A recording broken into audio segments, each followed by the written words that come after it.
Filipinas, como se puede ver por mi acento, y actualmente estoy trabajando con los departamentos de admisión y comunicación de la Facultad de Derecho aquí en la universidad. Y este verano, después de 5 años estupendos aquí en España, yo me voy a Estados Unidos para trabajar con Amazon Web Services en Washington, D.C. Pero antes de todo eso, estoy aquí para daros esta presentación bastante breve, preparada por la Facultad de Derecho, con especial atención a los temas relacionados con relaciones internacionales. El objetivo de esta presentación es enseñaros cómo pensar como un estudiante de relaciones internacionales. Y espero que al final tengas una mejor idea de lo que es esta carrera, porque es bastante nuevo también y tal vez algunos de vosotros estáis interesados en esto, ¿vale? Entonces, empecemos con lo básico. ¿Qué son las relaciones internacionales? Right? What is international relations? Bueno, es un grado amplio que toca principalmente 5 pilares. Y la cualidad más importante que promovemos es que seas un analista. Pero primero, los 5 pilares son historia, política, geopolítica, derecho y economía. Y como he dicho, lo que promovemos más es que seas un analista. ¿Por qué? Porque si quieres estudiar esto, tienes que entender y relacionar esos diferentes temas. Porque si quieres entender el mundo, esos son los pilares clave para identificar y resolver los problemas, ¿no? Por ejemplo, ¿alguien ha visto esta serie antes? Esto está en Amazon Prime y es interesante si te interesan los asuntos internacionales y la seguridad. Se trata de un agente de inteligencia de la CIA, se llama Jack Ryan, y a través del análisis de la historia, de economía, él descubre tramas en terrorismo y amenazas internacionales, y él entra en un mundo de acción. I would really recommend it. It's really cool. Así que básicamente, él siempre está buscando amenazas internacionales. Y para ello, se necesita una base sólida en esos diferentes pilares que acabamos de ver para poder resolver los problemas y hacer frente a las amenazas internacionales. ¿Y cuáles son algunos ejemplos de amenazas internacionales o qué es una amenaza internacional? Por ejemplo, tenemos muchos ejemplos hoy en día: el cambio climático, desastres naturales, crisis financiera mundial, proliferación nuclear, ataques cibernéticos, border disputes, terrorismo internacional, human trafficking, narcotics, pobreza. Hay un montón hoy en día. Y los estudiantes de relaciones siempre estamos intentando entender esos diferentes problemas para encontrar soluciones, ¿no? Pero tengo una pregunta importante.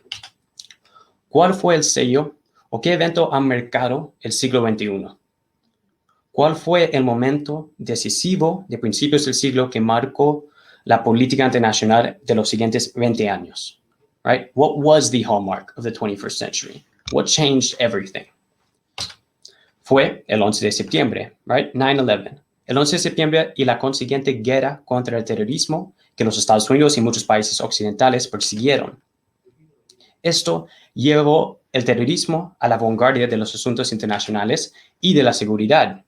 Cambió nuestra forma de hacer política, de vivir, de tomar decisiones, de viajar, todo. Ha cambiado completamente todo. Puedes preguntar a tus padres porque seguramente ellos han vivido este cambio, right? Hasta ahora. Ahora tenemos una nueva amenaza y todos sabemos lo que es. Son las pandemias, right? Esto ha cambiado también completamente la forma que vivimos, que viajamos, que hacemos diferentes cosas en la vida y los temas de asuntos internacionales.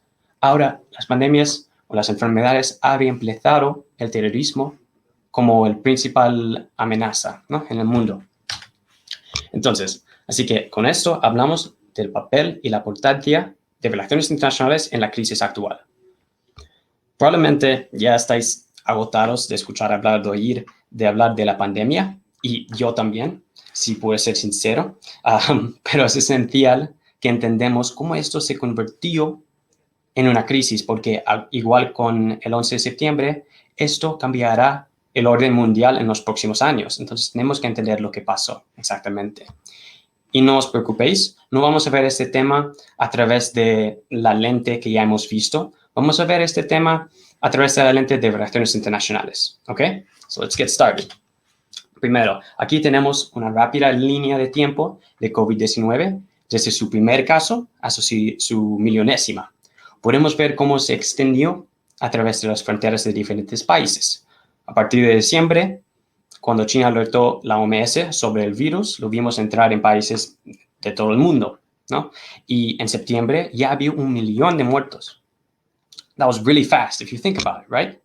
Y lo que tenemos que preguntarnos es, ¿dónde estaba nuestra atención?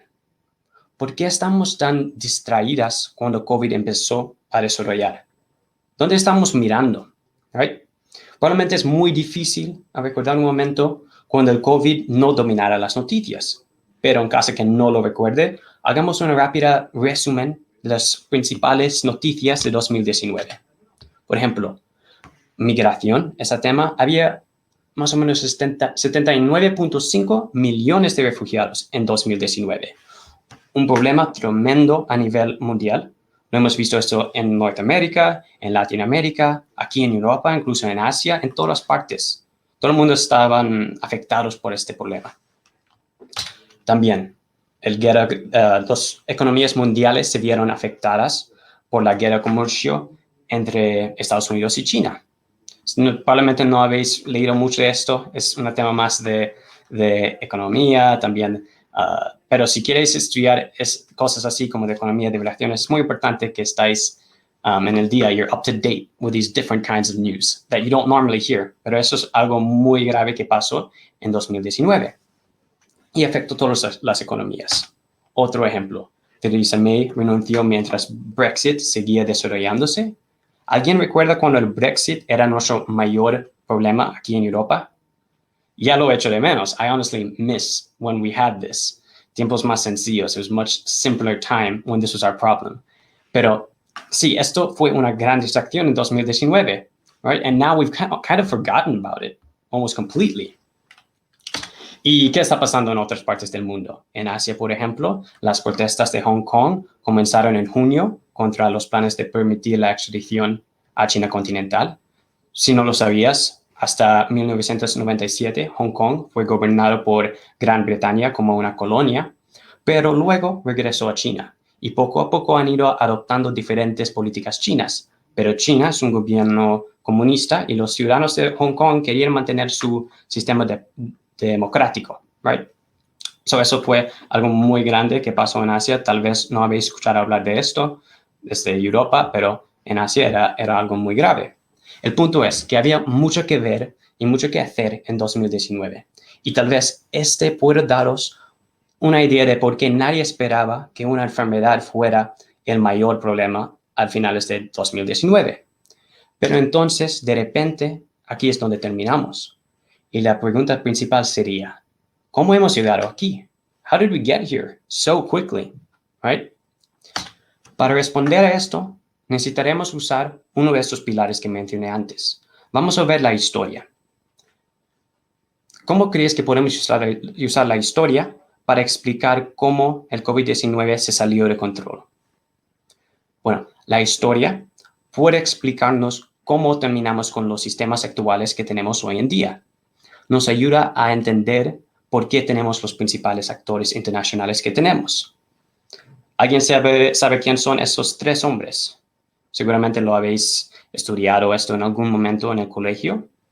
Right? Son Roosevelt, Stalin y Churchill. That is Great Britain, United States, and Russia. Estos tres hombres se reunieron después de la Segunda Guerra Mundial en 1945 at the Yalta Conference. Después de esto, entramos en la era de la Guerra Fría, que terminó en 1989, cuando el muro de Berlín cayó. El resultado fue una hegemonía de los Estados Unidos, lo que significa que se convirtieron en la potencia mundial dominante. También vimos el nacimiento de muchas instituciones internacionales para mantener la paz y la seguridad, para asegurar que no quiera otra guerra mundial. El resultado fue que entramos en un nuevo orden mundial. Muchos se refieren a esto como la globalización. So this is the new world order we've entered. Y hemos estado viviendo en este periodo o este orden mundial desde que. La palabra clave que tienes que recordar es multilateralismo. Significa que los estados toman decisiones y acciones en conjunto, contrariamente a cómo se hicieron las cosas durante la mayor parte de la historia, donde las decisiones se toman unilateralmente. ¿Y cuáles son algunas características de globalización y este nuevo orden mundial? Por ejemplo, como he dicho antes, las instituciones internacionales, como las Naciones Unidas y la Unión Europea. Estos se centran en la coordinación internacional, el comercio internacional, libre comercio, los acuerdos de paz, las cumbres y más. Right? This is a perfect example of a globalized world. Otro ejemplo sería la OMS, the World Health Organization, o la Organización Mundial de la Salud, con el deber de coordinar las políticas y asesorías sanitarias y forma parte de las Naciones Unidas. Lo que habéis visto muchas veces esos últimos meses, ¿no? Ya que su principal trabajo es evitar que se produzcan las pandemias. Y obviamente hemos visto que no fueron capaces de hacerlo, right? It's arguable whose fault that might have been, but we'll see that in a bit. ¿Y por qué estoy diciendo todo esto? Otro ejemplo, el área Schengen, que si sois ciudadanos europeos deberéis todos conocer porque ese es el concepto sin fronteras de la Unión Europea. Si no sabes lo que es, no eres realmente un buen ciudadano europeo, porque ese es el concepto, porque puedes entrar en tu coche en Madrid y conducir hasta Francia, sin fronteras, sin problemas, no tienes que enseñar nada, right? It's an awesome benefit that only Europeans have. Es muy único, solo para europeos. Y eso es un ejemplo de globalización también, de los países que tienen algunas coordinaciones que trabajan juntos para eliminar las fronteras entre sus países, right? Entonces, ¿por qué estoy diciendo todo eso? Básicamente, todo eso contribuyó a hacer el mundo un lugar más conectado y abierto que nunca. Y hemos visto muchos beneficios. Por ejemplo, el comercio internacional, la facilidad de viajar, economías mundiales en crecimiento, derechos humanos, ayuda internacional, un montón de beneficios. Pero la pregunta que tenemos que hacer es, ¿este sistema estaba realmente preparado para manejar o gestionar una pandemia? That's kind of the question we have to ask, right? El resultado fue no. Realmente no. Una de las primeras cosas que vimos fue que todas esas fronteras estaban cerradas en un mes, en menos de un mes, right? Y nadie tomó realmente el control. Cada estado decidió actuar unilateralmente, especialmente aquí en Europa. Y no es lo que hubiéramos esperado en este mundo globalizado, caracterizado también por las acciones multilaterales. De hecho, y irónicamente, muchas de las cosas que antes veíamos como beneficios comenzaron a convertirse en riesgos durante una pandemia. Por ejemplo, ¿recuerdas cuando escuchamos hablar de COVID cuando empezó en Italia, aquí en Europa? Right? Y se extendió rápidamente a países como España y Francia debido a lo que fácil que es a viajar dentro de la Unión Europea. Este concepto de facilidad de viajar y también de libre comercio se convirtieron en riesgos. Por ejemplo, vimos que estas instituciones no parecían estar preparadas para la pandemia. La dependencia del comercio resulta ser un problema para muchos países. Por ejemplo, los bienes médicos esperados para Suiza quedaron atascados en Alemania después que cerraron sus fronteras. Y eso pasó en todas partes de Europa, right? A lot of medical goods just end up blocked because these countries decided to act unilaterally, right? Entonces, ¿cuáles fueron como los principales factores para cerrar o reabrir las fronteras de los diferentes países? Para responder a eso, necesitaremos usar uno de esos pilares también que mencioné antes. Vamos a ver la economía, pero la economía a nivel general, porque yo soy horrible con las matemáticas. So let's just look at it in a general level, ¿ok? Vamos a tomar el caso de España, que es muy relacionado con vosotros. España entró en el estado de alarma en marzo, deteniendo todas las actividades no esenciales, y el resultado fue aproximadamente 3 meses de parálisis económica. Y el resultado fue una esperada caída de 18.5% del Producto Interno Bruto o Gross Domestic Product de España, que es bastante mal por un país que ya estaba en bastante deuda antes, right? ¿Y qué industria se vio más afectado por el cierre? Obviously, hostelería, ¿no? Específicamente el turismo. El turismo contribuye aproximadamente 12% del Producto Interno Bruto de España, o the Gross Domestic Product of Spain, creando 13.5% de los puestos de trabajo de España, que es 2.6 millones de empleos. Y además, mitad del turismo internacional se registra entre junio y septiembre, durante el verano, que es 92.000 millones de euros. Entonces, digamos que ahora estamos en mayo de 2019, ¿no? De 2020. Y tú eres el asesor económico del primer ministro y te pregunta, ¿qué deberíamos hacer con nuestras fronteras? ¿Cuáles son los pros y los contras de la apertura de nuestras fronteras? Elegimos abrir las fronteras. Al hacerlo, podemos salvar muchos puestos de trabajo, impulsar una economía muerta, evitar que las pequeñas empresas cierren, permitir que las familias que han estado separados viajen, pero te arriesgas también a más infecciones, una segunda ola, y sabes que no tienes la capacidad para controlar la población. Entonces, ¿qué elegirías? It's a tough decision based on economics, which is important to take into account, and this is definitely what the government took into account. Bueno, entonces, ¿qué elegirías? No sé qué tú ibas a elegir, pero puedo decirte lo que ellos eligieron. España reabrió brevemente en el verano para recibir a los turistas. Just like this article says, Spain to open borders and welcome most European citizens or tourists on June 21st. Right? Y alguien puede adivinar el resultado. Of course, una subida de los casos. Y ahora estamos en otro estado de alarma. Todavía tenemos que llevar las mascarillas y hacer todas esas conferencias online, que seguramente es muy buena para puertas abiertas, pero para los demás, maybe not, right? Entonces, así que ese es un ejemplo de cómo la economía puede influir las decisiones del Estado. Y un ejemplo de cómo un país está manejando la crisis, right? Pero ¿cómo lo manejan otros países?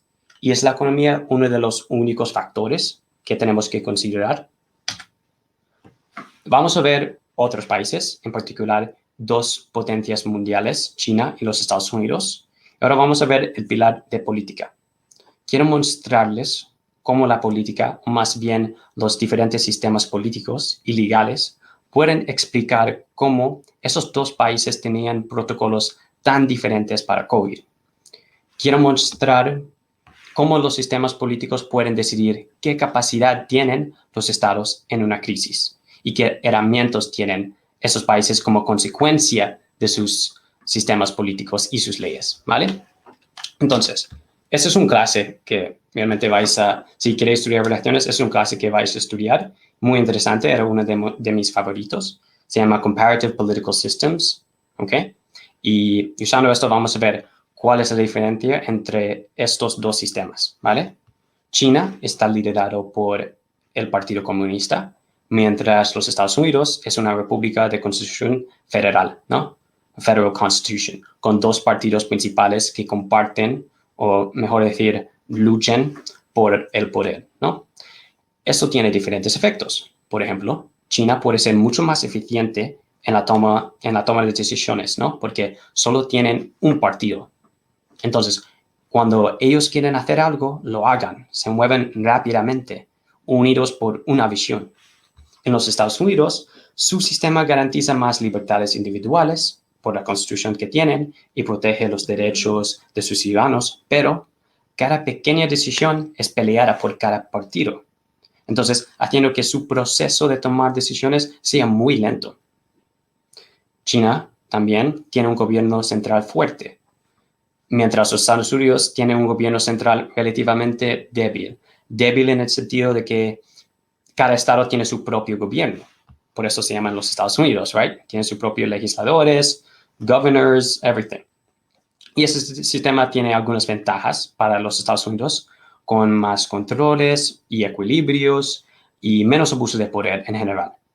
Mientras en China, eso significa que pueden promulgar políticas efectivas y leyes efectivas debido a su sólido control sobre la población. Porque si China dice que todo el mundo tiene que llevar mascarillas, nadie se queja. No hay ningún argumento contra el Partido Comunista de China. China está actualmente liderado por Xi Jinping, que si se dispone a gobernar indefinidamente, él va a estar en su posición hasta el día que se muere, or until the day he gets bored at least, mientras los Estados Unidos están liderados por Joe Biden en su mandato de 4 años. Eso viene con algunas ventajas para China, ya que permite la planificación a largo plazo, mientras los presidentes de Estados Unidos siempre están preocupados por la reelección y no pueden pensar en el futuro. Por ejemplo, Xi Jinping sabe que va a estar en la misma posición en 20 años, entonces él puede promulgar algunas leyes que van a tener efectos en 20 años porque él sabe que va a estar ahí. Joe Biden no tiene la misma posición que él. Así que conociendo estos diferentes sistemas, ¿cómo manejo cada uno a la crisis? Right? Let's take a look. El resultado fue que los Estados Unidos todavía es el líder global, pero en casos de COVID, which is not really something you want to brag about, right? Sin mencionar que en el pico de COVID, los Estados Unidos vieron el periodo más largo de protestas, que estoy seguro que todos vosotros habéis escuchado, estáis familiarizados con este tema, el movimiento de Black Lives Matter y George Floyd, y las siguientes protestas que sucedieron en el verano, ¿no? Eso fue muy mal, porque eso no es lo que querías ver durante una pandemia, en el pico de una pandemia, todo el mundo en la calle, sin mascarillas, ¿no? Nadie está en cuarentena, nadie está haciendo different types of protocols to try to prevent this. So this isn't really what you want to see, right?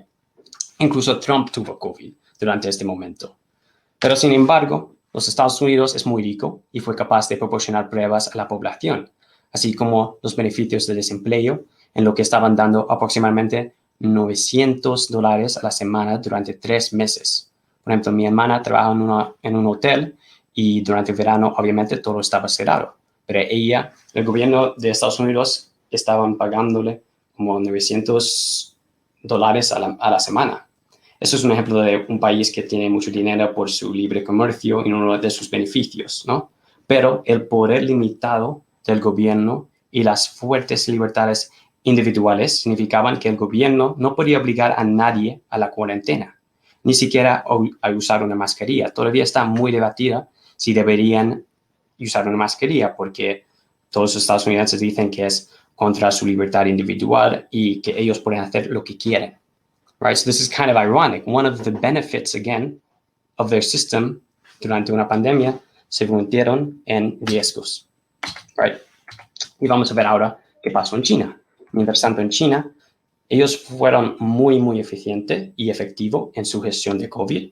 Algunos dicen que es increíble porque en realidad hay mucha gente que no lo cree.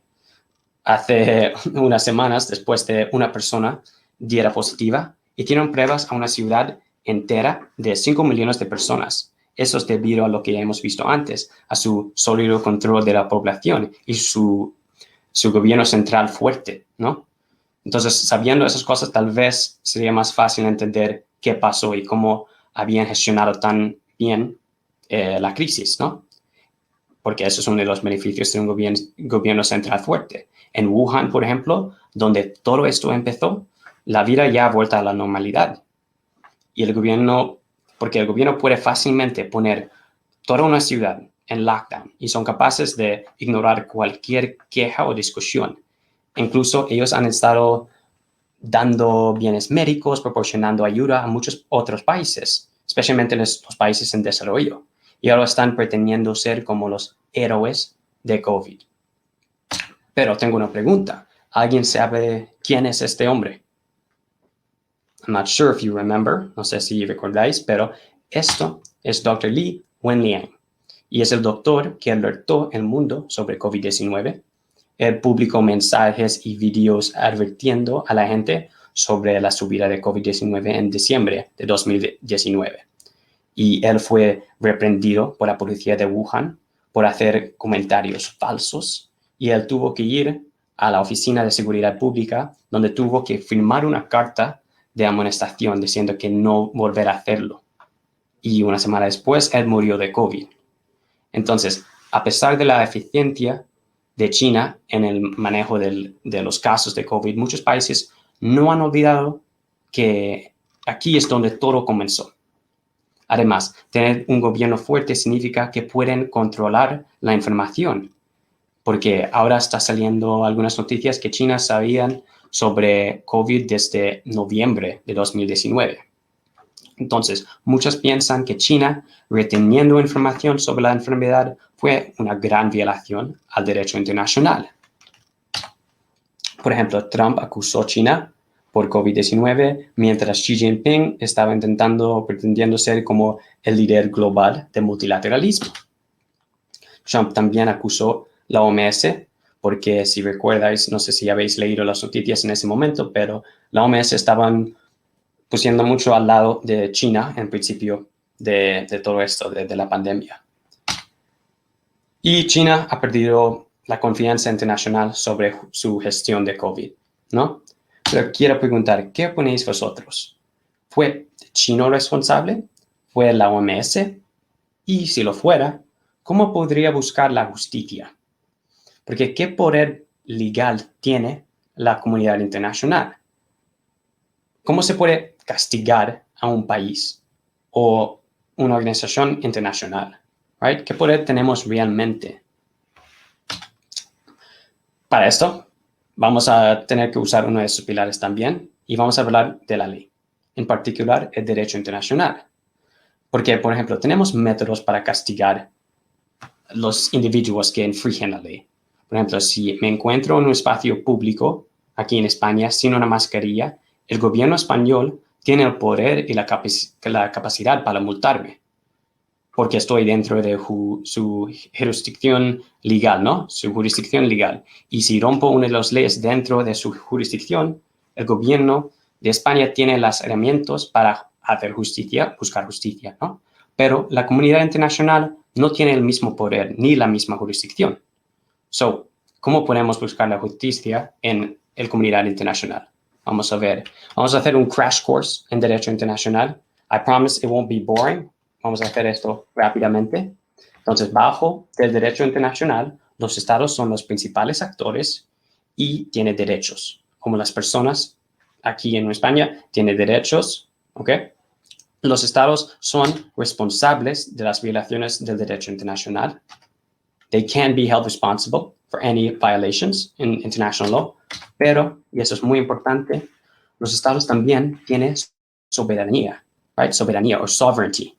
Significa la jurisdicción exclusiva que no puede ser violada por otros estados.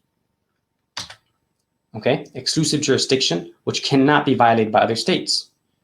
Entonces, por lo tanto, los estados pueden ser considerados responsables, pero si tienen soberanía, ¿cómo se les hace hacer algo que no quieren hacer? ¿No? ¿Cómo puedes obligar a un estado si tiene soberanía? No se puede arrestar a un estado. Puedes poner sanciones económicas, pero además de eso, a menos que quieres, invadirlos o declarar la guerra, lo que es un poco extremo, no tienes muchas opciones para buscar la justicia, right? ¿Y quién tiene ese poder? Who has that power? Déjame dar un ejemplo. Vamos a usar un ejemplo de geopolítica. En este caso, vamos a ver el South China Sea, un ejemplo de cómo a veces no funciona el derecho internacional. Básicamente, hace unos años hubo una gran disputa entre China y sus vecinos, como Filipinas, y yo soy de Filipinas, entonces este caso es muy relacionado conmigo también, sobre diferentes islas que están situadas en el South China Sea. Y según el derecho internacional y bajo el derecho del mar de las Naciones Unidas, los países tienen una zona económica exclusiva de 200 millas náuticas. Esto colocó estas islas bajo de la jurisdicción de Filipinas, pero China comenzó a construir bases en esas islas, reclamando algunas raíces históricas en las mismas. Por ejemplo, puedes ver en esta imagen que antes había una isla normal y algunos meses después había una base militar construida en esa isla, which is super crazy, right? Entonces, ¿qué hicieron los filipinos? Ellos fueron a los tribunales, porque en realidad tenemos sistemas de justicia internacional. El Corte Internacional de Justicia, por ejemplo, en La Haya, ellos votó a favor de Filipinas, right? Contra China. Pero ¿qué pasó? Sin embargo, China lo ignoró. Con esto, volvemos al problema de cómo hacer que los estados hagan cosas que no quieren hacer. Porque al fin del día, esos son hombres en togas en Europa. ¿Y qué poder real tiene contra China, que es una de las potencias dominantes en el mundo, con una economía muy, muy fuerte, también con un militar muy, muy fuerte? ¿Qué pueden hacer esos hombres contra ellos? ¿Qué poder tiene sobre China? ¿Cómo se puede obligar a China a escucharles, no? Y otra pregunta relevante es, ¿cuánto poder tienen realmente las instituciones internacionales en general, no? Vamos a ver otros ejemplos. La ONU, por ejemplo, pueden presionar a los estados, pero no tienen un poder real de obligar a los estados a hacer algo, ¿no? El Consejo de Seguridad puede imponer sanciones económicas, pero hay 5 países que tienen poder de hacer un veto y son los 5 ganadores de la Segunda Guerra Mundial. Estados Unidos, China, Rusia, Francia y el Reino Unido, right? Entonces, lo que significa es que si el Consejo toma alguna decisión que no le gusta a uno de esos países, ellos pueden vetar la decisión, ¿no? La Unión Europea, por ejemplo, eso puede promulgar leyes en todos los países que está bajo de jurisdicción, lo que la convierte en un sistema de gobierno más eficaz, pero aún no han demostrado ser como un gran líder y muchos lo cuestionan después de Brexit. Así que la pregunta es, ¿son esas instituciones realmente tan efectivas? Algunas no lo creen, right? Some people don't really think so. Entonces, quiero dejaros con algunas preguntas muy importantes, ¿ok? Por ejemplo, ¿crees que las cosas habrían ido de otra manera si la OMS pudiera obligar a los estados a obedecer? Would things have gone differently if the OMS could force states to obey? ¿Deberían las organizaciones internacionales tener ese poder? ¿Podría ser abusado? Could this power be abused? And the main problem that we have in international relations, ¿cómo podría hacer que los estados aceptan tal acuerdo en primer lugar? Right? How could you make states agree to such an agreement?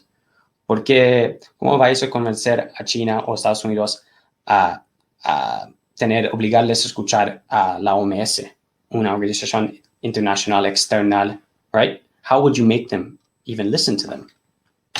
¿Y creéis que podemos estar entrando en un nuevo orden mundial? ¿Y se va a potenciar o reducir la globalización? ¿Y quién será como el ganador de esta crisis? Porque en los últimos años hemos visto como una lucha global por el poder entre China y los Estados Unidos, right? I think everyone has kind of noticed this to an extent. No tienes que ser un estudiante de relaciones internacionales para notar esto, ¿no? Y vamos a ver lo que cada uno tiene para ofrecer. China está invirtiendo fuertemente en los países en desarrollo. Se estima que va a invertir más o menos 900.000 millones de euros en los próximos 4 años en el extranjero. Lo que están haciendo, están yendo a países en desarrollo en África, en Asia, en Latinoamérica, y están construyendo diferentes, no sé, puentes, edificios, ports, roads, están construyendo un montón de cosas. Y luego esos países que necesitan el dinero van a estar en deuda a China, ¿no? Entonces, con eso, China está ganando mucha influencia global, right? También, China está como visto como el líder global contra el cambio climático.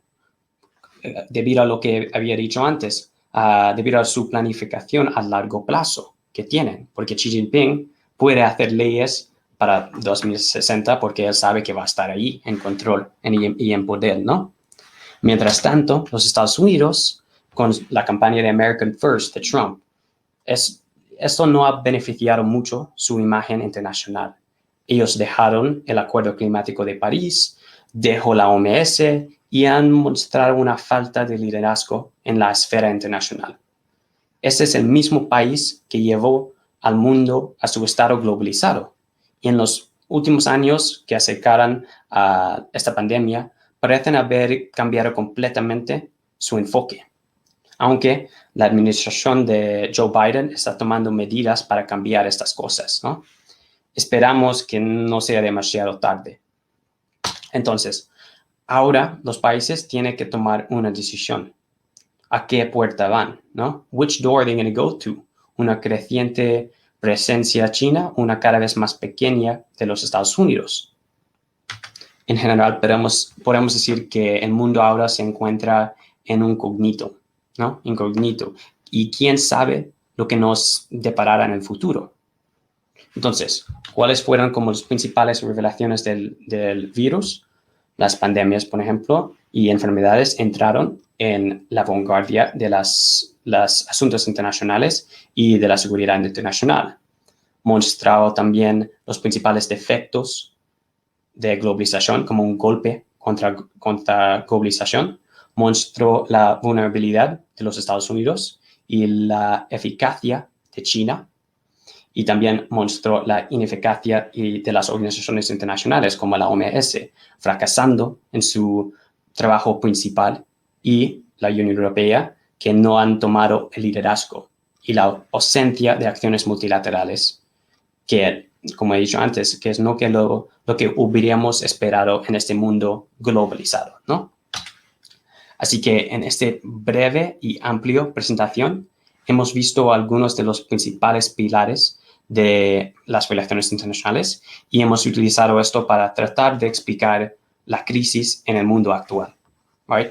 Espero que lo hayan disfrutado, y en caso de que en algún momento les haya parecido interesante alguno de esos temas, les recomendaría estudiar el grado en Relaciones Internacionales. Tal vez algunos de vosotros estáis pensando en lo que queréis estudiar o estáis bajo cierta presión para tomar esa decisión. Y lo que yo recomendaría es que realmente eligen algo que les interesa para estudiar en la universidad. No hay que poner tanta presión en lo que se estudie. Por ejemplo, yo elige relaciones porque para mí parecía lo más interesante, ¿vale? Al final, yo estudié relaciones, pero al final yo voy a trabajar en el sector privado, en una empresa de tecnología. Entonces, mientras que seas proactivo durante tu tiempo en la universidad, participando en clubs, buscando prácticas, estarás bien.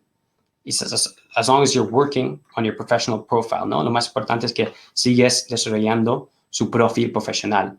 Yo elegí mi carrera porque para mí me pareció como lo más interesante y la que me daría las mejores experiencias y perspectivas de la universidad. Una de las cosas que realmente me interesó era los diferentes viajes que tenemos en relaciones internacionales. Por ejemplo, en nuestro primer año fuimos a Shanghai por 2 semanas para estudiar en una universidad allí. Con toda la clase era muy divertido y muy interesante. En el segundo año fuimos a Washington, D.C., en los Estados Unidos, que también era muy guay por 1 semana y media. Estamos estudiando también en una universidad allí para coger las diferentes perspectivas, porque es una cosa estudiar, no sé, entre relaciones internacionales de Norteamérica aquí en España, pero luego si vas a Washington, D.C. y empiezas a escuchar a los profesores que vienen de allí y puedes ver su perspectiva, eso es muy, muy interesante. Y I was very fortunate to have that experience. En el tercer año tuvimos este viaje a Jerusalén, y en el último año de la carrera tuvimos la opción de ir a intercambio por 1 semestre. Entonces, realmente recomendaría la experiencia de estudiar esta carrera, que es muy bonita. En fin, eso es todo lo que tengo por hoy. Quiero agradecerles por su atención, y si hay alguna pregunta, pueden visitar nuestra página o ponerse en contacto conmigo a través de estos datos que tenemos aquí. Puedo dejar de compartir para ver si hay alguna pregunta. No sé si tenemos algunas preguntas.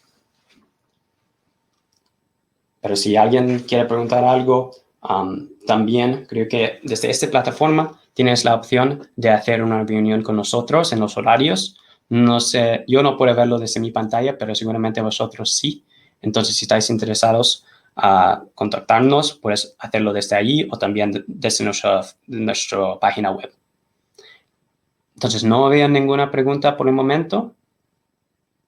Entonces, bueno, muchas gracias a todos. Espero que habéis disfrutado un poco y aprendido algo. Y ya. Buenas tardes a todos. Muchas gracias.